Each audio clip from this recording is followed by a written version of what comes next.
Hello दोस्तों, हमारे CG poultry farming में आपका फिर से एक बार स्वागत है। तो दोस्तों आज हम बात करने वाले हैं दोस्तों एक रिपोर्ट की तरह देखा जाए तो हर साल नए नए फार्मर काम के साथ जुड़ते हैं और वह बहुत जल्दी काम को बंद कर देते हैं। यानी अगर देखा जाए तो हर साल मुर्गी फार्म खुल रहा है तो उसमें से 70 ऐसे मुर्गी फार्म होता है जो कि बंद पड़ जाता है और 30 ही अवैध रंग कर पाता है। इसके पीछे जो सबसे बड़ा कारण है वो है दोस्तों फार्मर लालच में आके या फिर किसी भी तरह इफ्रेश होके काम को शुरू कर देता है बिना कोई जानकारी लेके। तो इसलिए जब भी आप इस काम के साथ जुड़ेंगे, खास तौर से मुर्गी पालन के साथ, तो आपको कुछ बातों को ध्यान रखते हुए कुछ जानकारियां लेके इस काम के साथ उतरना होगा और तब भी आप इस जगह पर सक्सेस कर पाएंगे। अब दोस्तों बात करते हैं, अगर आप नए हो तो आपने मन बना ली है तो कि आपको मुर्गी बिजनेस का पालन करना है, आपको इस काम के साथ जुड़ना है, तो मैं ऐसे 5 इम्पोर्टेंट बातें आपको बताने वाला हूँ जिसको जाने बिना आपको इस काम को कभी शुरू नहीं करना है। तो उसमें से सबसे पहला नंबर पर है बेसिक फार्मिंग नॉलेज।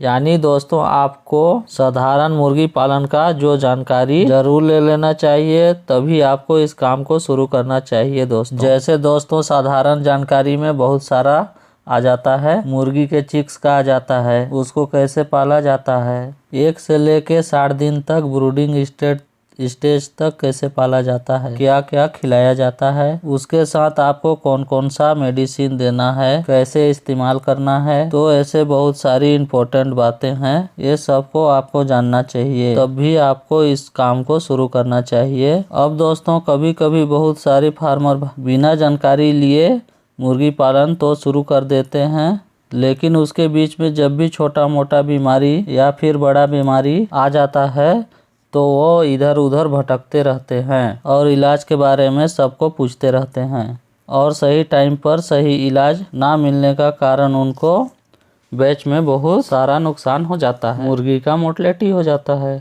तो इसीलिए बहुत ज़्यादा इम्पोर्टेंट है कि जब भी आप मुर्गी पालन शुरू करेंगे तो आपको बेसिक नॉलेज बहुत ज़्यादा जरूरी है कि कौन सा बीमारी के लिए कौन सा मेडिसिन देना जरूरी है और कौन सा बीमारी को आप पहचानेंगे। तो अगर आप छोटा मोटा चीज़ें अगर आप जान लेते हैं एक काम में तो आपका बहुत ज़्यादा पैसा बच जाएगा और जैसे कि आपको आगे फायदा मिलेगा। अब दोस्तों नेक्स्ट यानी 2 नंबर के पॉइंट के बारे में बात करने वाले हैं, वो है दोस्तों रेंट पोल्ट्री फार्मिंग। यानी दोस्तों किसी भी जगह को आप किराए में लेके वहाँ पे सेट का नियमन करके फिर आप मुर्गी पालन करेंगे। तो मेरे हिसाब से दोस्तों रेंटल पोल्ट्री आपको मेरे हिसाब से नहीं करना चाहिए। यानी रेंट पर जगह लेके वहाँ पे आपको मुर्गी पालन नहीं करना चाहिए। अगर आपके पास जगह है, छोटे एरिया से शुरुआत कीजिए, थोड़ा मोड़ा भी जगह है, इससे आपको बहुत ज्यादा फायदा मिलेगा, तो आप वहीं से शुरुआत करिए, एक्सपीरियंस होगा।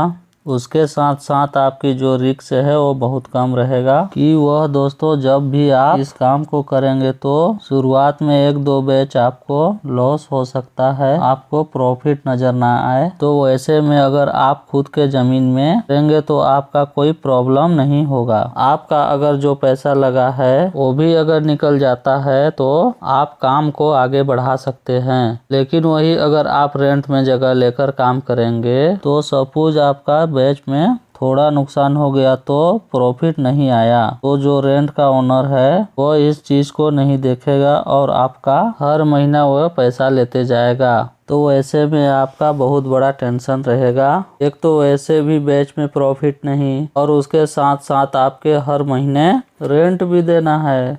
और अगर देखा जाए तो यही सबसे बड़ा कारण होता है जिसके वजह से हर साल जितना जल्दी फार्म बनता है उससे ज़्यादा बंद पड़ जाता है। इसलिए आपको हमेशा कोशिश करना चाहिए कि आप अपनी ज़मीन में काम को करें और कम मुर्गी से काम को करें, 3 से 4 बैच तक कम मुर्गी से काम को करें। उसके बाद धीरे धीरे आप काम को आगे बढ़ाएं। इसके बाद दोस्तों तीसरे नंबर के बारे में बात कर लेते हैं, राइट ब्रीड सिलेक्शन। यानी सही नस्ल का चुनाव करना। जैसे कि आपको कौन सा काम के लिए मुर्गी पालन करना है, जैसे कि मीट के लिए या फिर अंडे के लिए ब्रीड आता है स्पेशल उसी के लिए आता है, या तो फिर आप मीट और अंडा दोनों के लिए पालन करना चाहते हैं। देखना होगा कि ऐसा कौन सा ब्रीड है जो बहुत ही जल्दी तैयार भी हो जाता है, उसके साथ साथ अंडा भी बहुत ज़्यादा देती हो। तो उस हिसाब से आपको ब्रीड का चुनाव करके आपको मुर्गी पालन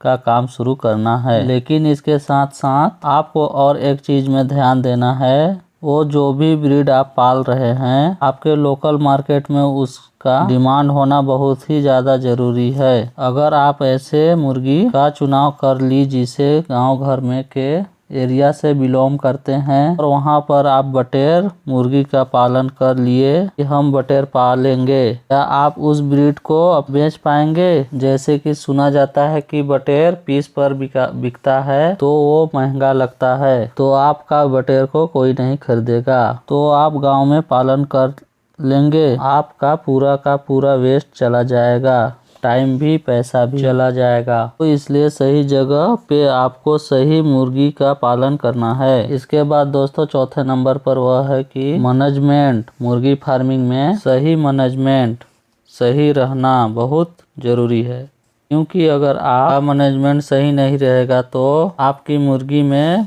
बीमारियां से लेके बहुत सारा ऐसा अलग अलग प्रॉब्लम को मिलेगा। तो मैनेजमेंट में जैसे आपका फार्म बायोसिक्योरिटी है तो आपको बहुत अच्छे से ध्यान में रखना होगा। उसके साथ साथ आपको लीटर मैनेजमेंट में ध्यान रखना होगा, क्योंकि सबसे ज़्यादा जो बीमारी फैलता है वो लीटर के द्वारा और पानी के द्वारा फैलता है, और पानी में ध्यान देना होगा। और दोस्तों लास्ट पॉइंट के बारे में बात कर लेते हैं।